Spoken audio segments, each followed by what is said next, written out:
Pernah nggak sih kamu mikir? Gimana caranya orang-orang ribuan tahun lalu bisa bikin bangunan segede piramida tanpa alat berat? Yap, ini bukan film fiksi, ini nyata. Kita lagi ngomongin salah satu kerajaan paling tua, paling kuat, dan paling misterius yang pernah ada, yaitu kerajaan Mesir kuno.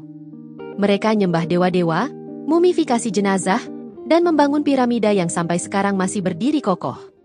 Jadi, duduk santai dan siap-siap kita menyelam ke masa lalu, ke tanah para Firaun.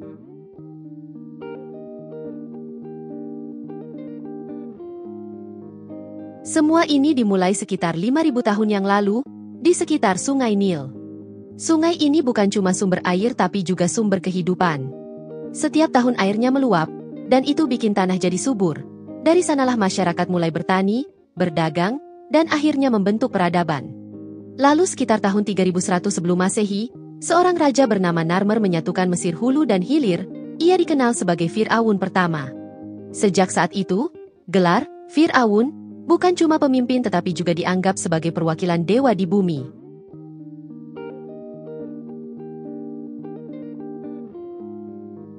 Di masa kerajaan lama, Mesir benar-benar bersinar.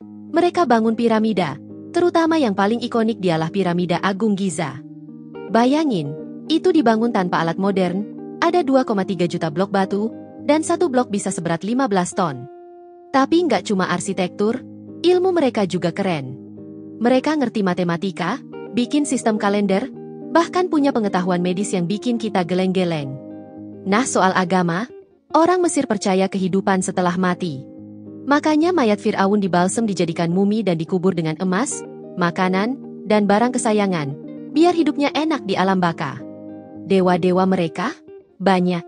Ada Ra, dewa matahari, Osiris, dewa kematian, dan juga Anubis, si kepala anjing penjaga makam.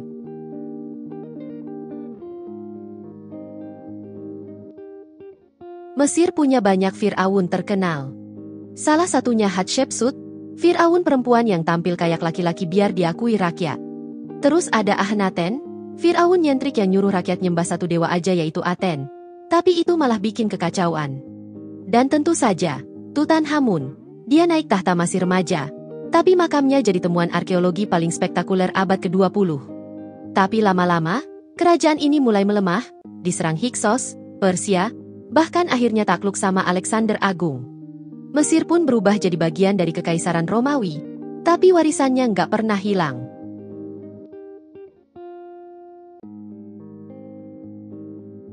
Meski kerajaan ini runtuh, pengaruhnya masih berkesan sampai sekarang. Kita masih belajar hieroglif mereka, arsitektur mereka juga jadi inspirasi. Dan mitologi Mesir sendiri sampai dijadikan bahan inspirasi pembuatan film, game, bahkan musik pop modern. Piramida-piramida yang berdiri kokoh itu juga tetap ada dan tetap berdiri hingga saat ini. Jadi bukti kalau orang zaman dulu bisa luar biasa hebat bahkan tanpa teknologi kita sekarang.